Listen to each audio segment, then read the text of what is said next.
பிஸ்மில்லாஹிர் ரஹ்மானிர் ரஹீம். அல்ஹம்துலில்லாஹி ரபில் ஆலமீன். வஸ்ஸலாத்து வஸ்ஸலாம் அலா சய்யிதில் முர்சலீன் வ அலா ஆலிஹி வஸ்ஹாபிஹி அஜ்மாயின். அம்மாபாத். கண்ணியத்திற்குரிய சகோதரர்களே, பெரியோர்களே, தாய்மார்களே, அளவில்லா கருணையும் நிகரில்லா கிருபையும் கொண்ட எல்லாம் வல்ல அல்லாஹ் ரப்புல் ஆலமீனுடைய பேரருள் பெருங்கிருபையினால் புனிதமிக்க இந்த ரமதானிலே கடந்த 22 நாட்களாக கண்மணி நாயகம் ரசூலை கரீம் ஸல்லல்லாஹு அலைஹி வஸல்லம் அவருடைய புனிதமான வரலாற்றை கேட்டு வருகின்றோம். அல்லாஹ் ரப்புல் ஆலமீன் அன்னாருடைய வரலாற்றை முழுமையாக விளங்கி புரிந்து அதனை நம்முடைய வாழ்க்கையின் முன்மாதிரியாக்கி பின்பற்றி நடக்கக்கூடிய பாக்கியத்தை அல்லாஹ் நம்ம எல்லோருக்கும் தந்தல்வானாக என்று துவா செய்தவனம் இன்றைய உரையை ஆரம்பிக்கின்றேன். நேற்று தினம் சொன்ன பெருமானா ஸல்லல்லாஹு அலைஹி வஸல்லம் மதீனாவுக்கு வந்து தங்களுடைய குடும்பங்களை அமைத்து மஸ்ஜித் நபவியை கட்டி சஹாபாக்களை நல்லபடி தர்பீத் படுத்திட்டு இருக்கிறாங்க. அவங்க பாட்டுக்கு அவங்க உண்டு, அவங்க மார்க்கம் உண்டுன்னு சொல்லி தாவா பணியில் செஞ்சிட்ருக்கிறாங்க. அங்கே அல்லாஹ் ரப்புல் ஆலமீன் இஸ்லாத்தினுடைய இன்னொரு அத்தியாயத்தை எழுத நாடினான். இஸ்லாத்தினுடைய இன்னொரு உருவத்தை அல்லாஹ் உலகத்திற்கு காட்ட விரும்பினான். அது என்ன அப்படின்னு சொன்னால், பெருமானா ஸல்லல்லாஹு அலைஹி வஸல்லம் அமைதியாக இருந்து அவங்க தீன் அல் இஸ்லாத்தை மக்களுக்கு சொல்லிகிட்டு இருக்கிறாங்க. அப்போ எதிர்பாராத விதமாக திடீரென்று ஒரு பயங்கரமான அதிர்ச்சி செய்தி வருது. என்ன செய்தி அப்படின்னு சொன்னால், மக்கத்து குறைஷிகள் என்ன பண்ணுறாங்க, நபி ஸல்லல்லாஹு அலைஹி வஸல்லம் மதீனால போய் இருந்துட்டாங்க. சரி, அவங்க போயிட்டாங்க, ஊரை விட்டு போயிட்டாங்க, அது பாட்டுக்கலாம், அவங்க வேலையை அவங்க பாட்டு நம்ம பார்க்கட்டும் அப்படின்னு இருக்கல. மாறாக அபூஜஹல் என்ன பண்ணால், ஒவ்வொரு நாளும் குறைஷிகளை கூட்டி ஆலோசனை பண்ணுறோம். ஒவ்வொரு நாளும் ஆலோசனை. என்ன அப்படியே விட்டீங்க, அவர் பாடு போயிட்டார், அப்படியே விட்டீங்க அப்படின்னு கிண்டல் பண்ணுறது, ஏளனம் பண்ணுறது. அப்போது ஒரு கட்டத்தில் என்ன பண்ணுறான், அபூஜஹல் ஏற்பாடு செய்கிறான். அபு சுஃபியான் அவரை கூப்பிடுறான். அபு சுஃபியான் யார்? பெருமானா ஸல்லல்லாஹு அலைஹி வஸல்லம் சொந்த பெரியத்தா மகன், ஹாரிஸுடைய மகன். அப்துல் முத்தலிபுக்கு ஒரே ஒரு மகன் இருந்தார்ல, ஹாரிஸ், அவருடைய மகன் தான் அபு சுஃபியான். இந்த அபு சுஃபியான் எப்படிப்பட்டவர்னு சொன்னால், உருவ ஒற்றுமையில் அப்படியே ரசூல்லா மாதிரியே இருப்பார். அதுமாதிரி அறிவார்ந்தவர். ரசூலுல்லாஹி ஸல்லல்லாஹு அலைஹி வஸல்லம் மாதிரி ரொம்ப அறிவாளி, நல்ல சிறந்த அறிவாளி. உருவ ஒற்றிலும் குணத்தில் ரசூல்லா மாதிரி குணம். சில சமயங்களில் என்ன காஃபிராக இருந்தார், அவ்வளோதான். இந்த அபு சுஃபியானை கூப்பிட்டு அபூஜஹல் ஆலோசனை பண்ணுறான். இந்த பாருங்க அபு சுஃபியான், நீங்களாம் ஏதோ வந்து முகமது இங்கே தப்பிச்சு போயிட்டார், மதீனாவில் செட்டில் ஆகிட்டார், நம்ம மேலே அட்டாக் பண்ண மாட்டார், அவர் பாட்டு ஒரு வேலையை பார்க்குறாரு அப்படின்னு நினச்சிட்டு இருக்கிறீங்க. பக்காவாக ரெடி பண்ணிட்டுருக்கார். அவர் ரெடி பண்ணிவிட்டு ஒரு கட்டத்தில் நம்ம மேலே, மக்கா மேலே தாக்குதல் நடத்தினார்னா அந்த தாக்குதல் நம்மளால் சமாளிக்க முடியாது. நீங்களாம் ரொம்ப கூலாக உட்காந்துருக்கீங்க, ஜாலியாக உட்காந்துருக்கிறீங்க. ஒரு காலம் வரும், நம்ம மேலே அட்டாக் பண்ணுறாரா இல்லையான்னு பாரு அப்படின்னு என்ன பண்ணால், அபூஜஹல் அபு சுஃபியானை உசுப்பேத்தான். அப்போ அபு சுஃபியானுக்கு என்னப்பா பண்ணலாங்கிற, இப்போ அதுக்கு என்ன செய்யலாங்கிற. அப்போது அபூஜஹல் சொல்கிறான், இல்லை நம்மளும் கொஞ்சம் ஆயுதம் ரெடி பண்ணி வச்சுக்கணும், ஆயுதம் திரட்டி வச்சது பாதுகாப்பு நல்லது. எப்போ முகமது வந்து நம்மளை அட்டாக் பண்ண வந்தாலும் அந்த ஆயுதம் நம்மளை பாதுகாக்கும். அதனால் நீங்கள் தான் அந்த ஆயுத பொறுப்பு எடுக்கணும். அபு சுஃபியான் ஒத்துக்கிறாரு. உடனே குறைஷிகளுக்கு மத்தியில் காவத்துள்ளால் ஒரு ஏலான் செய்யப்படுது, அறிவிப்பு செய்யப்படுது. என்னென்று இந்த பாருங்கள், முகமது ஸல்லல்லாஹு அலைஹி வஸல்லம் மதீனாவுக்கு போனார், செட்டில் ஆகிட்டார், அமைதியாக இருக்கான்னு நினைக்கிறீங்க? இல்லை, என்றைக்காவது ஒரு நாளைக்கு அவர் நம்மளை தாக்க வருவார். அதனால் அபு சுஃபியான் சிரியாவுக்கு போகிறாரு. எதுக்குன்னு சொன்னால், போர் தளவாடங்கள் வாங்கிறதுக்காண்டி, போர் ஆயுதங்கள் வாங்கிறதுக்காண்டி போகிறாரு. அதனால் நீங்கள் ஒவ்வொருத்தரும் வீட்டில் உள்ள தங்கம், வெள்ளி, வைடூரியம், விலை மதிப்புள்ள உயர்ந்த ரக பொருட்கள் இவற்றையெல்லாம் விற்று ஆயுதம் வாங்கி வச்சுங்க. வீட்டுக்கு ஒவ்வொரு வீட்லேயும் ஆயுதங்கள் இருக்கணும். நீ தங்கத்தை வச்சுருக்கிறதுனாலையோ வெள்ளியை வச்சுருந்தாலே ஒரு பிரயோஜனம் இல்லை. முகமது திடீர்னு மக்காவை தாக்கி அந்த தங்க வெளியில் அபகரிச்சுட்டு போயிடுவார். அதுக்கு பதில் ஆயுதம் வாங்கி வச்சுக்கிட்டா குறைஞ்சபட்சம் அவங்களோட உயிரையாக காப்பாற்றலாம், அவங்க வீட்டையாக காப்பாற்றலாம். இந்த அபூ சுஃபியான் கிளம்புறாரு டெமாஸ்கஸ்க்கு, சிரியாவுக்கு. நீங்கள் எல்லாம் கொடுத்து விடுங்க அப்படின்ற உடனே குறைஷிகள் எல்லாம் அவசரமாக இருந்த பொருட்கள் எல்லாம் விற்று எல்லாரும் பெருங்கொண்ட தொகையை சேர்த்து அபூ சுஃபியான்ட்ட கொடுத்து அனுப்புகிறாங்க. எந்த அளவுக்கு கொஞ்சம் வீட்டில் இருந்த எல்லா பொருளையும் கொடுக்குறாங்க. கொடுத்து நகை இல்லாதவங்க வீட்டில் உள்ள பொருளை கொடுக்குறாங்க. ஏதாவது பொருள், அரிசி, பருப்பு, பாத்திரம், பண்டம் இது தூக்கிட்டு போங்க, கொண்டு போய் இதை சிரியாவில் விற்றுட்டு இதுக்கு பதிலாக ஆயுதம் வாங்கிட்டு வாங்க அப்படி கொடுத்து அனுப்புகிறாங்க. அபூ சுஃபியான் பெரிய ஒட்டக படையோடு, ஒட்டக கூட்டத்தோடு கிளம்புறாரு சிரியாவுக்கு. இந்த செய்தி ரசூலுல்லாஹி ஸல்லல்லாஹு அலைஹி வஸல்லம் வருது. எப்படி வருதுன்னா, யார சொல்லலாம், இந்த மாதிரி பெருங்கொண்ட பணத்தோட செல்வத்தோடு போகிறாங்க. நகை, தங்கம், வெள்ளி, வைடூரியம் இதெல்லாம் அள்ளிட்டு போகிறாங்க. வீட்டில் இந்த பொருட்கள்லாம் அள்ளிட்டு போகிறாங்க. போய் ஆயுதம் வாங்கிட்டு வர போகிறாங்க அப்படின்றாங்க. ஜாகிரபிக்கலாக புவியியல் ரீதியாக பார்க்கும்போது மக்கா இருக்குது. மக்காலேருந்து அவங்க சிரியாவுக்கு போகிறாங்க. சிரியாங்கிறது ஷாம் தேசம், டெமாஸ்கஸ். மக்காலேருந்து சிரியாவுக்கு போகும்போது மதீனாவை தாண்டி தான் போகணும். மக்களும் சிரியாவுக்கு போகும்போது மதீனாவை தாண்டி தான் போகணும். அப்போ ரசூலுல்லாஹ் யோசிக்கிறாங்க, இந்த பொருட்கள் சிரியாவுக்கு போக முடியாமல் நம்ம மதீனாவை தடுத்துட்டா என்ன, இவங்களை மறிச்சிட்டா என்ன, ஒரு அட்டாக் பண்ணி பொருட்கள் எல்லாம் பிடிக்கிட்டோம்னா இந்த பொருட்கள் மதீனாவுக்கு சிரியாவுக்கு போகாது, அது ஆயுதமாக மாறாது. ஏன்னா ஆயுதங்களாக மாறினால் என்றைக்குமே ஆபத்து யாருக்கு தான், மதீனாவுக்கு தான், முஸ்லீம்களுக்கு தான். அதெல்லாம் ஆயுதமே அவங்கள வாங்க விடாமல் இந்த பொருட்களை தடுத்தா என்ன அப்படின்னு யோசிச்சுட்டு இருக்கும் பொழுது என்ன ஆகிடுது, படைகள் தாண்டி போயிடுது.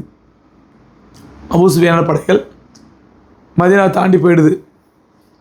இப்போ ரசூலுல்லாஹ் ஸல்லல்லாஹு அலைஹி வஸல்லம் யோசிக்கிறாங்க, சரி இப்போ நம்ம பொருளாக பிடிக்க நினச்சா பிடிக்க முடியல, அது ஆயுதங்களாக திரும்பி வரும் பொழுது கண்டிப்பாக பிடிக்கணும் அப்படின்னு பிளான் பண்ணி எதிர்பார்த்து காத்திருக்கிறாங்க. அபூ சுஃபியான் திரும்பி வர்ற காலம் நெருங்குது. ஏன் அந்த ஆயுதங்களை பறிக்கணும் பிடிக்கணும்னு நினைக்கிறாங்கண்டா, இந்த ஆயுதங்கள் மக்காவுக்கு போய் சேர்ந்தா ஆபத்து யாருக்கு, மதீனாவுக்கு, மதீனத்து முஸ்லீம்களுக்கு. ஏன்னா கையை வச்சு சும்மா இருக்க மாட்டான், எப்போனாலும் அட்டாக் பண்ணுவான், நம்ம நிம்மதியாக இருக்க விட மாட்டான். இந்த பாரு, நான் ஊரை விட்டு வந்து அல்லான்னு நம்ம வேலையை பார்த்துட்டு இருந்தால் கூட நமக்கு எதிராக ஆயுதத்தை வாங்குறவன் நமக்கு எதிராக ஆயுதத்தை பயன்படுத்த மாட்டேன்னு எனக்கு கேரண்டி. அதனால் இந்த ஆயுதங்கள் மக்காவுக்கு போக விடக்கூடாது அப்படின்னு காத்துக்கிட்டு இருக்கிறாங்க. அப்போ ரசூலுல்லாஹி ஸல்லல்லாஹு அலைஹி வஸல்லம் யோசிக்கிறாங்க, பிளான் பண்ணுறாங்க. மதீனாவிலேருந்து டெமாஸ்கஸ்க்கு எவ்வளோ நாள் ஆகும் பிரயாணம் போகிறதுக்கு, அங்கே எவ்வளோ நாள் தங்குவாங்க, தங்கி பொருள் வாங்குவாங்க, திரும்ப அவங்க அதிலே மதீனாவுக்கு வரது இத்தனை நாள் ஆகும். இதெல்லாம் கணக்கு பண்ணி பார்க்கும் பொழுது அபூ சுஃபியான் வர்ற நாள் நெருங்கிடுச்சு. இப்போ ரசூலுல்லாஹி ஸல்லல்லாஹு அலைஹி வஸல்லம் பண்ணுறாங்க, தல்ஹா ரலியல்லாஹு தஆலா அன்ஹுவையும் இன்னொன்று சயீத் இப்னு ஸைத் ரலியல்லாஹு தஆலா அன்ஹு ரெண்டு பேரும் என்ன பண்ணுறாங்க, பொதுவாக வியாபார கூட்டம் வந்தால் மதீனாவுக்கு வெளியில், மதீனாவிலேருந்து ரொம்ப தூரத்தில் உள்ள ஒரு கிராமத்துக்கிட்ட தான் தங்குவாங்க. காரணம் அங்கே கிணறு இருக்குது, தண்ணி இருக்குது, குடியிருப்புகள் இருக்குது, வேலைக்கு எதாவது ஆள் வேணால் ஆள் கூப்பிட்டுக்கலாம், பொருள் வாங்கினா விற்கலாம், வாங்கிக்கலாம், அதே மாதிரி தண்ணி பயன்படுத்திக்கலாம். அதனால் அந்த குறிப்பிட்ட ஒரு இடத்த தங்குவாங்கனால பெருமானார் ஸல்லல்லாஹு அலைஹி வஸல்லம் பண்ணுறாங்க, தல்ஹா ரலியல்லாஹு தஆலா சயீத் இப்னு ஸைத் ரலியல்லாஹு ரெண்டு பேரும் அனுப்புகிறாங்க. எதுக்குன்னா, நீங்கள் அந்த ஊரில் போய், அந்த கிராமத்தில் போய் இந்த மாதிரி அபூ சுஃபியானுடைய படம் வருதா, இங்கே அவங்க தங்க போகிறாங்களா, தங்குவதற்கு ஏதாவது முகாந்திரம் இருக்குதா அப்படின்னு ஒரு உளவு பார்த்துட்டு வாங்க அப்படின்னு நபி ஸல்லல்லாஹு அலைஹி வஸல்லம் பண்ணாங்க. தல்ஹா ரலியல்லாஹு தஆலா சயீத் இப்னு ஸைத் ரலியல்லாஹு அனுப்பி வச்சாங்க. அவங்க ரெண்டு பேரும் இந்த கிராமத்துக்கு போகிறாங்க. கிராமத்துக்கு போகும்போது இவங்க வெளியூர்காரங்க அப்படியே சும்மா நடமாட்டிகிட்டு இருக்கிறாங்க போது அந்த கிணத்தடியில் ரெண்டு பொம்பளைங்க பேசிக்குதுங்க. என்ன பேசிக்குதுங்க, ஒரு பொம்பளை கேட்குறா, அடியே நீ எனக்கு கடன் வாங்கி காசு தர மாட்டேங்கிறியா, அந்த கடனை எப்போ தரப்போகிற, நாளாக காணாது, எவ்வளோ நாளாச்சு, எனக்கு கொடு அப்படின்னு சொல்லிட்டு அவள் கேட்குறா. அப்போது அந்த பொம்பளை சொல்கிறா, கொஞ்சம் இருடி, ஒரு பெரிய வியாபார கூட்டம் வருது சிரியாவிலேருந்து, அவங்க தான் தங்குவாங்க, நான் தான் அதுக்கு தண்ணி எடுத்து கொடுக்குறதுக்கு எனக்கு வேலைக்கு நியமிச்சிருக்கிறாங்க, அப்போ நான் வந்து ஒரு பெரிய தொகை சம்பாதிக்கும் போது உன் கடனை உனக்கு கொடுத்துட்றேன் அப்படிங்கிறா. இந்த செய்தி உன் காலில் விழுந்தது. யாருக்கு? அதில் தலஹா ரலியல்லாஹு சயீத் இப்னு ஸைத் ரலியல்லாஹு விழுந்தவுடனே அவங்க முடிவு பண்ணிக்கிறாங்க, இந்த வியாபார கூட்டம் வரப்போகுது அப்படின்னு. உடனே கிளம்பி என்ன பண்ணாங்க, நேரம் ரசூலாட்ட வந்துடுறாங்க. வந்து யாரை சொல்லலாம், அபூ சுஃபியானுடைய படம் வர்றது கன்ஃபார்மு, வியாபார கூட்டம் வரப்போகுது அப்படின்ற உடனே ரசூலுல்லாஹி ஸல்லல்லாஹு அலைஹி வஸல்லம் என்ன பண்ணுறாங்க, அந்த வியாபார கூட்டத்தை எதிர்கொள்வதற்காக என்னென்ன ஆயத்தம் செய்யணுமோ அந்த ஆயத்தத்தோடு ரெடியாகிறாங்க. இதுக்கு அபூ சுஃபியான் இருக்கார, அவர் நல்ல அறிவாளி. அவர் என்ன பண்ணுறாருன்னா, நம்ம மதினாவின் வழியாக போகிறோம், மதினாவை தாண்டி தான் எங்கே போகணும், டெமாஸ்கஸ்லேருந்து மதினாவை தாண்டி தான் மக்காவுக்கு போகணும். அப்படிங்கும் பொழுது மதினாங்கிறது நமக்கு வந்து ஒரு டேஞ்சரஸ் ஜோன், ஒரு பாதுகாப்பற்ற பகுதி. அதனால் அங்கே ஒரு கால் முஹம்மது ஸல்லல்லாஹு அலைஹி வஸல்லம் முஸ்லீம்களோடு சேர்ந்து நம்மளை தாக்கக்கூடும், இருந்தாலும் நம்ம அதனால் ஒரு உளவு பார்த்து உஷாராக இருப்போம்னு சொல்லி உளவு பார்க்கறது என்ன பண்ணுறாரு, அவரே வர்றார். யார்? அபூ சுஃபியானே வர்றார். வியாபார கூட்டம் பின்னாடி வருது, இவர் முன்னாடி வந்துடுறாரு. கூட தம்தம் என்று சொல்லக்கூடிய தன்னுடைய வேலைக்காரனை கூட்டுறாரு கூட. அவன் பேர் தம்தம். அவனும் வர்றான். வரும்போது வந்தோன்னே அவர் எந்த கிராமத்தில் தங்க போகிறாரோ அங்கே வந்து அப்படி பார்க்குறாரு. அங்கே சில வயோதிகர் உட்காந்துருக்குறாங்க. அவங்கள்ட்ட கேட்குறாரு, வெளியூர்காரங்க யாராவது வந்தாங்களா இப்போ 2 3 நாளையில் அப்படின்னு கேஷுவலாக விசாரிக்கிறாரு. அதில் ஒரு கிழவன் சொல்கிறார், அவங்க 2 நாளைக்கு முன்னாடி 2 பேர் வந்தாங்க, ஒட்டகத்தில் வந்தாங்க, சுற்றி இருந்தேன், யாரும் தெரியல, நான் விசாரிக்கலை அப்படிங்கிறார். அபூ சுஃபியானுக்கு கொஞ்சம் பொறி தட்டுது. ஆஹா, இதை வெளியூர்காரங்க வந்தான்னு சொல்கிறாரு, யாராக இருக்கும் அப்படின்னு யோசிக்கிறாரு. கொஞ்சம் தூரம் போகிறாரு, காய்ந்த ஒட்டகத்துடைய சாணம் கிடக்குது, விட்டை. ஒட்டகத்தை காய்ந்த சாணம் விட்டைன்னு சொல்லுவாங்க, அது காஞ்சி போய் கிடக்குது. உடனே ஒட்டகத்தில் கீழே இறங்கி அந்த காய்ந்து போன அந்த சாணத்தை உடைக்கிறார். மாட்டு சாணம் காஞ்சி போனால் ரொட்டி மாதிரி ஆகிடும்ல, அந்த மாதிரி அது ஒட்டகத்துடைய சாணம் காஞ்சி போய் அது உடைக்கிறார். உடைச்சி பார்க்குறாரு, அது உள்ள ஒரு பேரிச்சம்பழம் கொட்டை இருக்குது, ஜீரணிக்காத பேரிச்சம்பழம் கொட்டை. அந்த ஒட்டக சாணத்துக்குள்ளே ஜீரணிக்காத ஒரு பேரிச்சம்பழம் கொட்டை இருக்குது. அந்த கொட்டையை பார்த்தோன்னு சொல்கிறார், ஆஹா, இந்த வகையான பேரிச்சம்பழம் மதினாவில் மட்டும்தான் விளையும். எப்படி அறிவாளி பாருங்கள், இந்த வகையான பேரிச்சம்பழம் மதினாவில் மட்டும்தான் விளையும், அதனால் மதினாவாசிகளாக யாரும் வந்துட்டு போயிருக்காங்க, இவங்க யாருன்னு தெரியல சொல்கிறாங்க, அப்போ உழவு பார்த்துருக்க வாய்ப்பு இருக்குது அப்படின்னு உடனே உஷாராக என்ன பண்ணிட்டாரு, அந்த வேலைக்காரன் தம்தம்மை கூப்பிட்றாரு. நீ என்ன பண்ணணும், இந்த ஒட்டகத்தில் ஏறு, ஒட்டகத்துடைய மூக்கு பகுதியில் கீறி விடு, ரத்தம் சொட்ட நீ மக்காவுக்குள்ளே போ, பெரிய ஆபத்து வந்திருக்குது, முகமது நம்முடைய படைகளை எல்லாம் நம்முடைய தாக்கி நம்முடைய ஆயுதங்கள்லாம் அபகரிச்சுக்கிட்டாரு அப்படிங்கிற தகவலை சொல்லி ஒரு 1000 பேரோட படையோடு வர சொல்லுது அப்படின்னு சொல்லிட்டு தம்தம் அனுப்பி விட்டு இவர் உடனே படைக்கு போகிறாரு. படை பின்னாடி தான் வந்துட்டுது வியாபார கூட்டம். உடனே வியாபார கூட்டத்துக்கு போய் என்ன பண்ணுறாரு, அந்த கூட்டத்தை மதினாவின் பக்கமாக வர விடாமல் அப்படியே திருப்பி கடற்கரை பக்கமாக யாம்பூன்னு இடருது. இப்போ மதினா பக்கத்தில் யாம்பூன்னு இடருது. அந்த யாம்பு வழியாக அப்படி ஜித்தா போய் அப்படியே மக்காவுக்கு போகிற மாதிரி ரூட்டை திருப்பிடுறாரு. இதுக்கெல்லாம் மக்கால் என்ன நடக்குது அப்படின்னு சொன்னால், ஆத்திகா என்ற பெண்மணி, இந்த அம்மா யாருன்னா அதுவரை இஸ்லாத்தை ஏற்றுக்கல. இவங்க வந்து அப்பாஸ் ரலியல்லாஹு சகோதரி, ரசூலுல்லாஹி இஸ்லாத்துக்கு தாய் மாமி, சஃபியா மாதிரி. சஃபியா இஸ்லாத்தை ஏற்றுக்கிட்டாங்க, ஆத்திகா இஸ்லாத்தை ஏற்றுக்கல. இந்த அம்மா என்ன பண்ணுறாங்க, ராத்திரி ஒரு கனவு காண்றாங்க. என்ன கனவுனா, மக்கா முழுவதும் தீப்பத்தி பிடிக்க எரியிற மாதிரியும், காபத்துல்லா மட்டும் அதில் பாதுகாப்பாக இருக்கிற மாதிரியும் ஒரு கனவு காண்றாங்க. அவருடைய கனவு அந்த அம்மாவுக்கு ஒரு பெரிய அச்சத்தை ஏற்படுத்துது. உடனே என்ன பண்ணுறாங்க, கூக்குரல்றாங்க, ஐயோ மக்காவாசிகளே. உடனே தாண்ட அண்ணன் அப்பாஸ் போய் சொல்கிறாங்க.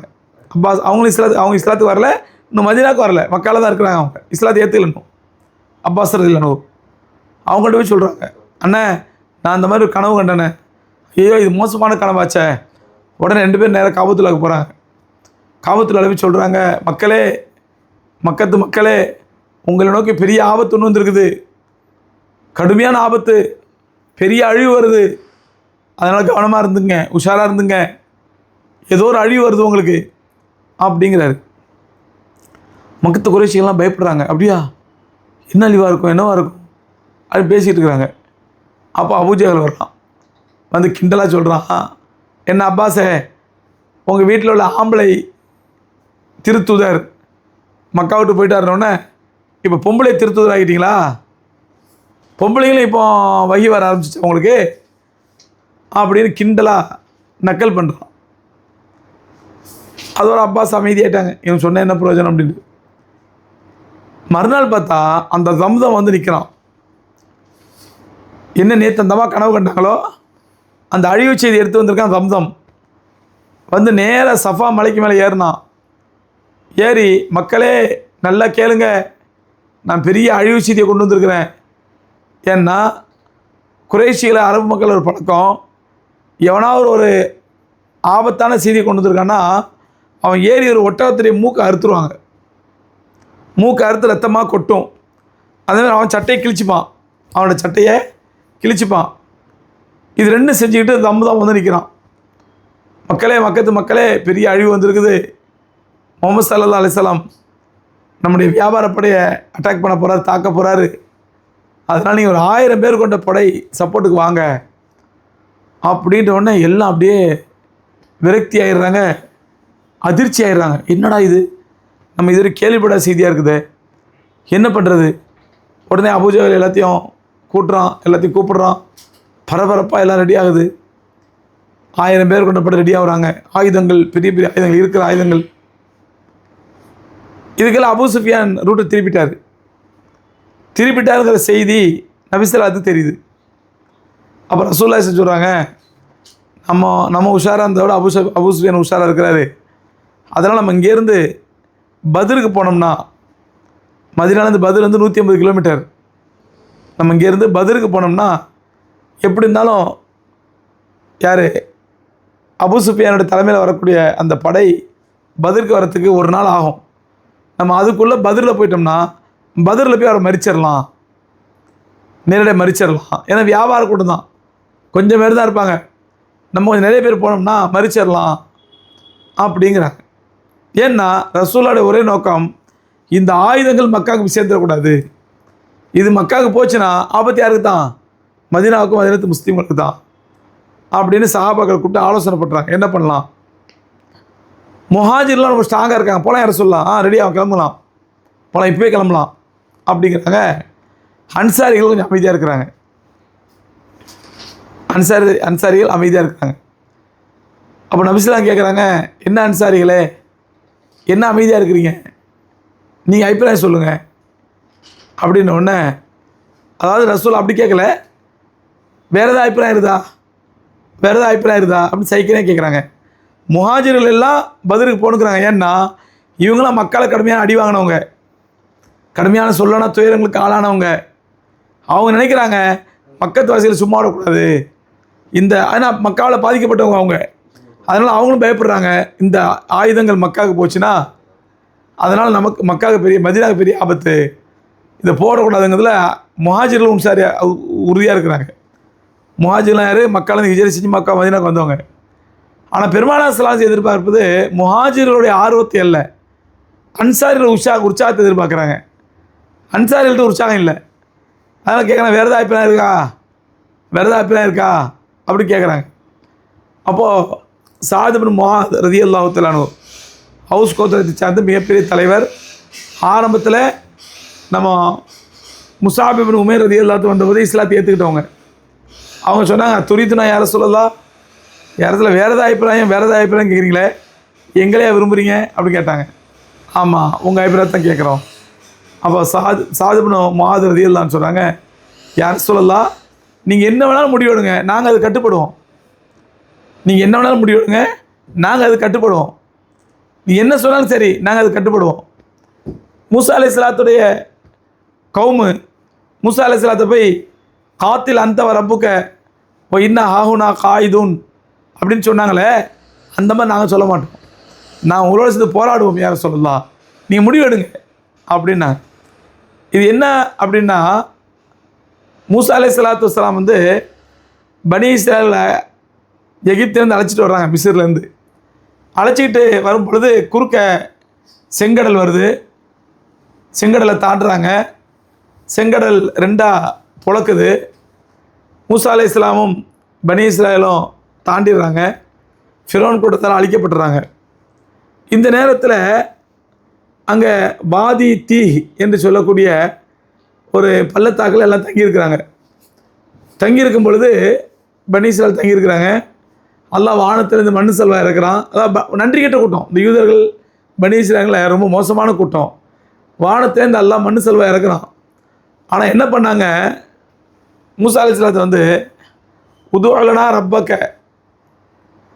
உங்கள் ரப்பட சொல்லுங்கள், எங்களுக்கு இந்த மண்ணு செல்வா சாப்பிட்டு சாப்பிட்டு அழுத்து போச்சு. அதனால் யுஹ்ரிஜ்லனா மிம்மா தும்பித்துல் அருள் மின் பக்கலிஹா வ கிஸ்ஸாயிகா வ ஃபூமிகா வ அதசியா வ வசலிஹா. எங்களுக்கு வானத்திலேருந்து மண்ணு செல்வா எல்லாம் இருக்கிறான், தின்னு தின்னு எங்களுக்கு அழுத்து போச்சு. அதனால் எங்களுக்கு வந்து பருப்பு, வெள்ளரிக்காய், வெங்காயம், வெள்ளைப்பூண்டு இதெல்லாம் வேணும், இதெல்லாம் எங்களுக்கு பூமியில் விளைவிக்க சொல்லுங்க அல்லாஹ்ட்ட சொல்லி அப்படின்னாங்க. அப்போ ரசூலுல்லாஹி ஸல்லல்லாஹு அலைஹி சொன்னாங்க, அப்படியாப்பா, அப்படி வேணும்னு சொன்னால் அல்லாஹ் சொன்னால் ஒரு ஊரை காட்டினான். அந்த ஊரில் அமாலிகா என்ற ஒரு அரக்கர்கள் அந்த ஊரை ஆண்டு வந்தாங்க. இப்போ அல்லாஹ் சொன்னால், நீங்கள் எப்படி ஃபிரௌனால் பாதிக்கப்பட்டு ஒடுக்கப்பட்டவர்களாக இருக்கும்போது அல்லாஹ் விடுதலை கொடுத்தானோ, அதே மாதிரி அந்த அமாலிகா கூட்டத்தாலும் அங்கே அப்பாவி மக்கள் பாதிக்கப்பட்டிருக்காங்க, ஒடுக்கப்பட்டிருக்காங்க. அதனால் நீங்கள் போய் அந்த அமாலிகா கூட்டத்தை எதிர்த்து சண்டை போடுங்க, அல்லாஹ் உங்களுக்கு வெற்றியை கொடுப்பான். அப்படி சண்டை போட்டு அந்த ஊர் உங்களுக்கு சொந்தமாகிடும். நீங்கள் அங்கே வெங்காயம், வெள்ளரிக்காய், வெள்ளைப்பூண்டு எல்லாத்தையும் விவசாயம் பண்ணிக்கலாம் அப்படின்னு அல்லாஹ் ஆயத்தை இருக்கணும். அப்போ அந்த பனி இஸ்ராயேல் சொன்னாங்க, காத்தில் அந்தவ ரப்புக்க ஓ இன்ன ஹாஹுனா காயிதுன். அப்படியா, அமாலிகா கூட்டத்தை சண்டை பண்ணுமா, அவங்களெல்லாம் முரட்டு அரக்கணுங்க எல்லாம் தூக்கிட்டு மீறி சட்னி ஆக்கிடுவாங்க. நீ அவங்களோட போய் சண்டை போட்டு எங்களை சாவு சொல்லிட்டீங்களா? அதனால் மூசாவே காத்தில் அந்த ரப்புக்க, நீங்களும் உங்கள் ரப்பு போய் சண்டை போடுங்க, நீங்களும் உங்கள் ரப்பு போய் சண்டை போடுங்க. ஓ இன்ன ஹாஹுனா காயிதுன், நாங்கள் இங்கே உட்காந்துருக்குறோம், நீ சண்டை போட்டு அவங்களாம் விரட்டி அடிச்சுட்டு எங்களை கூப்பிடுங்க, அதுக்கப்புறம் உள்ளே வரோன்னு நானுங்க. இதைத்தான் சாது இப்னு முஆத் தான் சொல்லி காட்டினாங்க. யாரை சொல்லலாம், மூசா அலைஹிஸ்ஸலாத்துக்கு பனி இஸ்ராயேல் சொன்னாங்க இல்லையா, காத்தில் அந்த ரப்புக்க இன்ன ஹாஹுனா காயிதுன், நீங்களும் உங்கள் ரப்பு போய் சண்டை போடுங்க, நாங்கள் இங்கே உட்காந்துருக்குறோம் அப்படின்னு சொன்னாங்க இல்லையா. அப்படி நாங்கள் சொல்ல மாட்டோம் யாரை சொல்லலாம், நாங்கள் வந்து நீ என்ன சொன்னாலும் செய்வோம் அப்படின்னாங்க. அந்த நேரத்தில் மிக்தாத் ரலியல்லாஹு அன்ஹு சஹாபி சொன்னார், யாரை சொல்லலாம், வயிற்றில் கல்லை கட்டிக்கிட்டு மலையிலேருந்து உருளை சொன்னால் உருளை தயாராக இருக்கிறோம், ஒரு நிறைய பெரிய நெருப்பு வளர்த்து அந்த நெருப்புகளை பாய சொன்னாலும் பாய தயாராக இருக்கிறோம், அல்லது ஒரு கடல் நீருக்குள்ளே குதிக்க சொன்னால் குதிக்க தயாராக இருக்கிறோம், நீ என்னன்னு சொல்லுங்கள் யாரை சொல்லலாம், நாங்கள் செய்கிறோம் அப்படின்னாங்க. ஆனால் உள்ளுக்குள்ளே அன்சாரிகளுக்கு பதிலுக்கு போய் சண்டை போடுறதுல அவங்களுக்கு விருப்பம் இல்லை. ஏன்னா அவங்கள பொறுத்த வரைக்கும் அவங்க மக்கால ரசூலோட வாக்குறுதி கொடுத்து கூட்டு வந்திருக்கிறாங்க. என்னென்று, எங்களோட உயிரை காப்பதை போன்று, எங்களுடைய குழந்தைகளை காப்பதை போன்று, எங்களுடைய மனைவி மக்களை காப்பாற்றுவதை போன்று உங்களை காப்பாற்றுவோம். ஆனால் இங்கே நம்ம அங்கே அந்த அபூ சுஃபியானுடைய படையை தாக்கிறதுக்கோ படையை அழிக்கிற அளவுக்கோ நம்மள்ட்ட பெரிய ஆயுதம் இல்லை. வெறும் 313 பேர் தான் இருக்கிறோம். இவங்க போய் நம்ம அங்கே போய் என்ன பண்ணுறது? ஒரு கால அபூ சுஃபியான் வியாபாரப்பட பெரிய படையாக இருந்தால், அதனால் ரசூலுல்லாஹி ஸல்லல்லாஹு ஏதாவது ஆபத்து ஏற்பட்டால் அது நமக்கு கொடுத்த வாக்குறுதியை மீறினதாகிடும், காலாகாலத்துக்கும் வரலாற்றில் நமக்கு ஒரு இழிவாயிடுமே அப்படின்னு யோசிச்சு தான் அன்சாரிகள் பண்ணாங்க, போகிறத விரும்பல. ஒரு கட்டத்தில் பெருமானார் முடிவு பண்ணிட்டாங்க, போகிறோன்னு சொன்ன உடனே எல்லோரும் கிளம்பிட்டாங்க. எல்லா சஹாபாக்கள் 313 சஹாபாக்கள். ரமலான் மாதம் எல்லோரும் நோன்பு வச்சுருக்குறாங்க.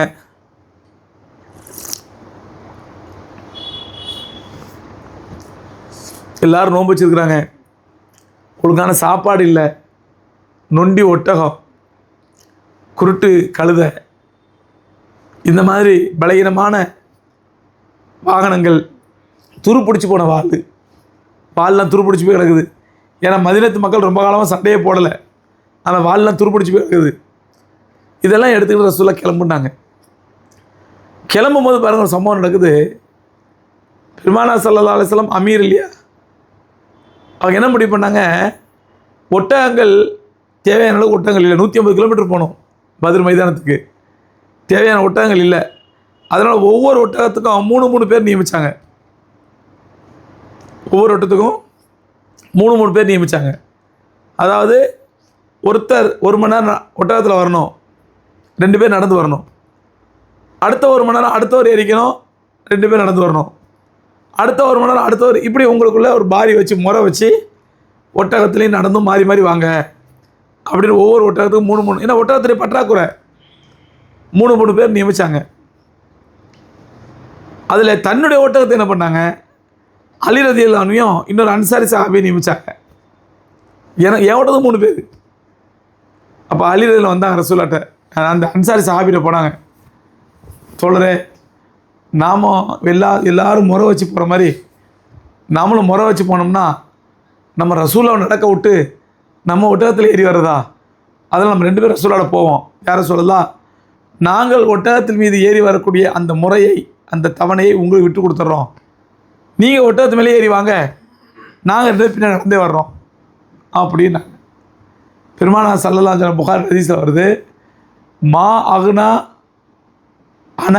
அகுனா மின்குமா பில் அஜர் ஒலா அன மா அன்துமா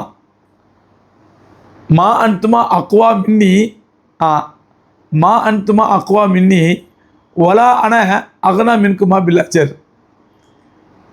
என்ன சொன்னாங்க, என்ன ஒட்டகத்தையே உட்கார வச்சு நீங்கள் 2 பேரும் நடந்து வர்றதுக்கு மா அன்துமா அக்வா மின்னி, நீங்கள் 2 பேரும் என்னோட பலசாலிகள் இல்லை. நான் ஒரு பலகீனமாக இருக்கேன், உடம்பு சரியில்லை, மாதூராக இருக்கிறேன், உதிரில் இருக்கிறேன், ஏதோ தங்கடம் இருக்குது அப்படிங்க சொன்னால் பரவாயில்ல. மா அன்துமா அக்வா மின்னி, நீங்கள் 2 பேரும் என்னோட பலசாலி இல்லை, உங்கள் அளவுக்கு நானும் பலசாலி தான், எனக்கு எல்லா பலத்தை கொடுத்துருக்கான், நடக்கிற பலத்தை கொடுத்துருக்கான். அதே நேரத்தில் ஒலா அன அகுனா மின்குமா பில் அஜர், உங்கள் 2 பேரை காட்டிலும் நான் அல்லாஹ் தரக்கூடிய கூலி தேவையற்றவனும் அல்ல, அல்லாஹ் தரக்கூடிய கூலி எனக்கு தேவையில்லை அப்படின்னா இல்லை. நீங்கள் நடந்து வந்தால் அல்லாஹ்வுடைய கூலி எப்படி உங்களுக்கு வேணுமோ அதே மாதிரி நான் நடந்து வந்து எனக்கு அல்லாஹ்வுடைய கூலி தேவைப்படுது, நானும் அல்லாஹ்வுடைய கூலி தேவை உள்ளவன் தான். அன அகுனா மின்குமா பில் அஜர், உங்கள் 2 பேரை காட்டிலும் நான் அல்லாஹ்வுடைய கூலி தேவையற்றவனா இல்லை, எனக்கு தேவை இருக்குது, அதனால் நான் நடந்து வந்து எனக்கு நன்மை உண்டு, 3 பேரும் முறை வச்சே போகலான்னு ரசூல் நடந்து வர்றாங்க. எந்த அளவுக்குனா சகோதரர்களே, ஒரு நாளைக்கு ஒரு பேரிச்சம்பழம் கொடுப்பாங்க சஹாபாக்களுக்கு, அதான் உணவு. ரமலான் மாதம் நோன்பு வச்சுக்கிட்டு அதுதான் சஹருக்கும் அதுதான் இஃப்தாருக்கும். பின்னாடி ஒரு சஹாபி அறிவிக்கிறாங்க, ஒரே ஒரு பேரிச்சம்பழம் தருவாங்க ரசூலுல்லாஹி ஸல்லல்லாஹு அலைஹி வஸல்லம், நாங்கள் அதை சூப்பி தான் அந்த பத்ர் புறம் ஓட்டிக்கிட்டு இருந்தோம் அப்படிங்குவாங்க. அப்போ அவங்க மாணவர்கள் கேட்குறாங்க, அது எப்படிங்க மாதஸ்னஊன பி தம்ரத்தி வாஹிதா, ஒரே ஒரு பேரிச்சம்பழத்துக்கு நீங்கள் என்ன பண்ணுவீங்க அப்படின்னு. அப்போ சஹாபி சொல்கிறாங்க, குன்னா நமுசுக்கமா எமுசு சுபியான், பசி எடுக்கும் பொழுதெல்லாம் குழந்தை வாயில் வச்சு சூப்புற மாதிரி சுப்பிப்போம், அப்புறம் எடுத்து பாக்கெட்டில் போட்டுப்போம். குழந்தை சிறுமி அழுதுனா அதுக்கு பால் கொடுக்க மாட்டாங்க, நிப்பில் வைப்பாங்க வாயில், அது அம்மாவுடைய அந்த மடு மாதிரியே இருக்கும். அந்த நிப்பில் வாயில் வச்சோடனே குழந்தை சரி அம்மா பால் தான் கொடுத்து அப்படியே தூங்கிடும், குழந்தை ஏமாத்துறதுக்கு. அந்த மாதிரி நாங்கள் என்ன பண்ணுவோம், அந்த ஒரு பேரிச்சம்பழத்தை வச்சு பசி வர்றது போதெல்லாம் சப்பி அப்புறம் எடுத்து பாக்கெட்டில் போட்டுப்போம். இப்படியே சஹாபாக்கள் போய் பத்ருக்கு போய் சேர்றாங்க.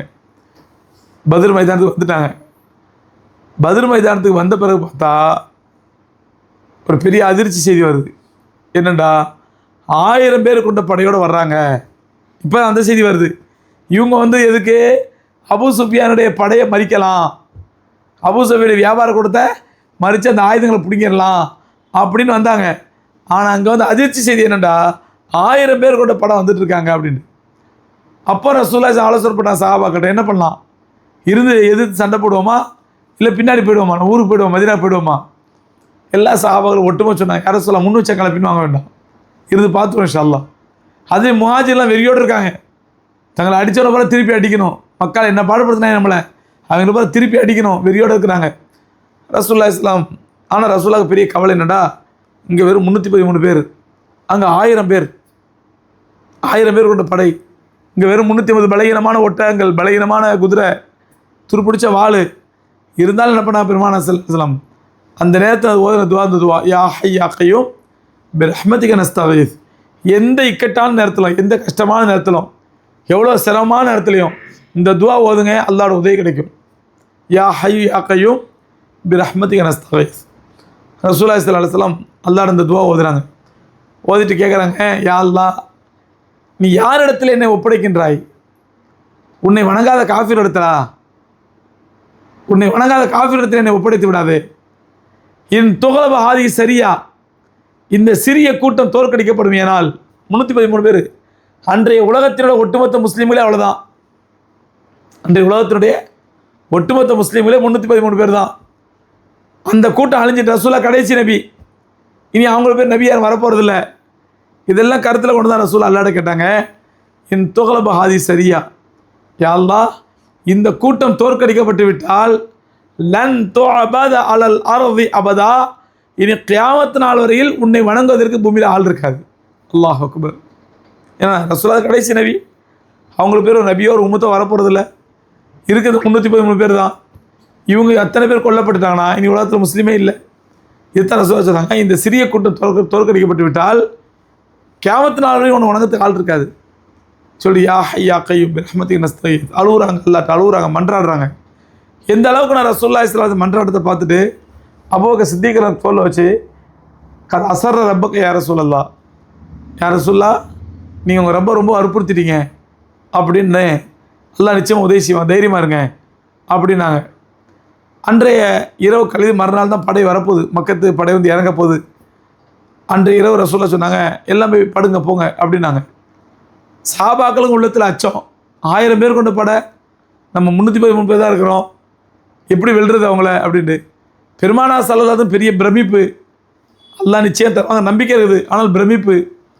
இத்தனை டென்ஷனுக்கு மத்தியில், இத்தனை பிரச்சனைக்கு மத்தியில் அன்றைய இரவு எல்லாரும் நிம்மதியாக தூங்குறாங்க. அல்லாஹ் குர்ஆனில் சூரத் ஆல இம்ரான் சொல்லி காட்டுறான், அமனத்தன் நுஆஸா, அவர்களுக்கு ஒரு அழகான நிம்மதியான தூக்கத்தை கொடுத்தோங்கிறான். நிம்மதியாக தூக்கத்தை கொடுத்தான் அல்லாஹ் ரப்பல் ஆலமீன்.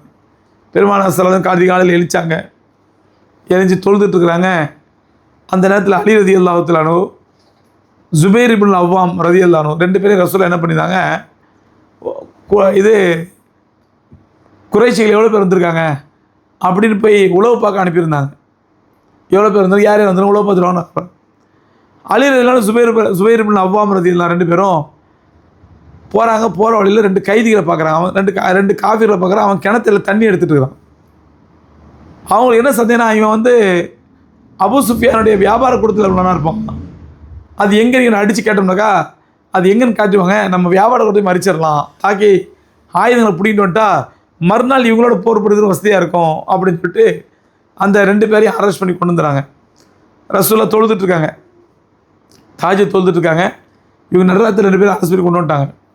கொண்டு வந்து யார் அப்படின்னா அவன் சொல்கிறான், நான் குறைஷி கொடுத்து வந்தவங்க, மக்காலேருந்து வந்தவன். அலிரெல்லாம் அடிக்கிறாங்க, உண்மையை சொல்லு உண்மையை சொல்லுண்டு. அவங்க என்ன எதிர்பார்க்குறாங்கன்னா, இவன் குறைஷி 1000 பேர் படையை சார்ந்தவன் இல்லை, அபூ சுஃபியானுடைய வியாபார படையை சார்ந்தவன், அதை மறைக்கிறான். ஏன்னா அபூ சுஃபியானுடைய படையை சார்ந்தவன் தெரிஞ்சால் நம்ம எங்கே இருக்கான்னு சொல்லுன்னு கேட்போம், அவன் சொல்ல வேண்டி வந்துடும், அதனால் அவன் மறைக்கிறான் அப்படின்னு சொல்லிட்டு அடிக்கிறாங்க. செம்மாடி அடிக்கிறாங்க. அலிரெல்லாம் உண்மையை சொல்லு, அபூ சுஃபியான் படையை சார்ந்தவன் தானே, அபூ சுஃபியான் எங்கே இருக்கான்னு சொல்லு, அடிக்கிறாங்க. இவன் பார்த்தான், அபூ சுஃபியான் படையில் எனக்கு ஒன்றும் தெரியாது, இந்த 1000 பேர் காஃபிர் வந்தாங்களே அவங்களோட வேலைக்கு வந்தவன். அவன் என்ன பண்ணிட்டான், அப்போது அபூ சுஃபியான் வியாபார கூடத்தில் இருக்குன்னு சொன்னதான் உண்மையை பொழுதுன்னு சொல்லிட்டு அவன் என்ன பண்ணிட்டான், ஆமாம் ஆமாம் அபூ சுஃபியான் வியாபார கூடத்தில் உள்ளவன் அப்படின்ட்டான். அடிக்கிறத நிறுத்திட்டாங்க. இதெல்லாம் பக்கத்தில் ரசூலுல்லாஹ் கவனிச்சிட்டே இருக்கிறாங்க. தொழுகிறாங்க, அவன் காதில் விழுது. தொழுது முடிச்சுட்டு வந்தாங்க, என்னப்பா என்ன பிரச்சனை, யாரை சொல்ல, இவன் அபூ சுஃபியானுடைய வியாபார கூடத்தில் உள்ளவன் தான், ஆனால் இவன் பொய் சொல்கிறான் அப்படின்னோடனே நபி ஸல்லல்லாஹு அலைஹி வஸல்லம் சொன்னாங்க, அவன் முதல்ல சொன்னதாப்பா உண்மை, உண்மையை சொல்லும் போது அடிச்சிங்க, அவன் பொய் சொல்லணும் விட்டீங்க அப்படின்னாங்க. அவன் உண்மையை சொன்ன என்ன சொன்னான், நான் மக்கத்து குறைச்சியில் 1000 பேர் வந்திருக்காங்களா, அவங்களுக்கு பணிவிடை செய்யறதுக்காக வந்த வேலைக்காரன் அப்படின்னு சொன்னாலே அதுதான் உண்மை. அப்பா அவனை போட்டு அடிச்சிக்க உண்மையை சொல்லும்போது. அப்புறம் அவங்க அடிக்க பயந்து அவன் என்ன சொன்னான், நான் அபூ சுஃபியான் ஆள் தான் அப்படின்னு. அவனை போய் சொன்னா விட்டுட்டீங்க அப்படி சிரிச்சுட்டே சொல்லி, வாப்பா நீ மக்கத்து குறைஷிகளுடைய ஆளா? ஆமாம் முதலாளி. எவ்வளோ பேர் வந்திருக்காங்க?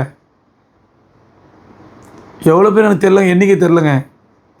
அடிச்சிருப்பாள அப்படின்னு அலி அடிக்க போனாங்க.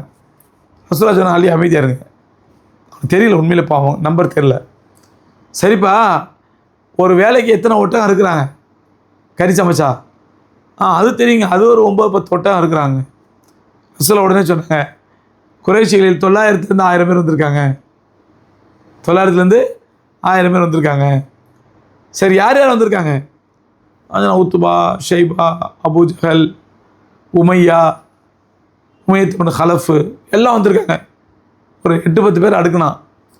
நபி ஸல்லல்லாஹு அப்போ தான் சொன்னாங்க, மக்கா தன்னுடைய ஈரல் குலையை உங்களுக்கு முன்னால் துப்பி இருக்கிறது. அதான் வந்திருக்கெல்லாம் முக்கியமான ஆளுங்க, பெரிய பெரிய ஆளுங்க அப்படிங்கிற ரசூலுல்லாஹ் சொன்னாங்க, மக்கா தன்னுடைய ஈரல் குலையை உங்களுக்கு முன்னால் துப்பி இருக்கிறது அப்படின்னு சொல்லிட்டு பெருமாள் பார்க்குறாங்க. கொஞ்ச நேரத்தில் திடீர்னு மழை பிடிக்குது, சரி மழை. அது அல்லாஹ்வோட எவ்வளோ பெரிய அந்த மழை கிருபையாக இருந்துச்சு. முஸ்லீம்கள் வெற்றிக்கு அந்த மழை எவ்வளோ பேர் உதவி செஞ்சிச்சு. மறுநாள் பத்ர் போர் நடந்துச்சா நடக்கலையா, எப்படி நடந்துச்சு, எல்லாம் வரும் இன்ஷா அல்லாஹ் நாளைக்கு பார்ப்போம்.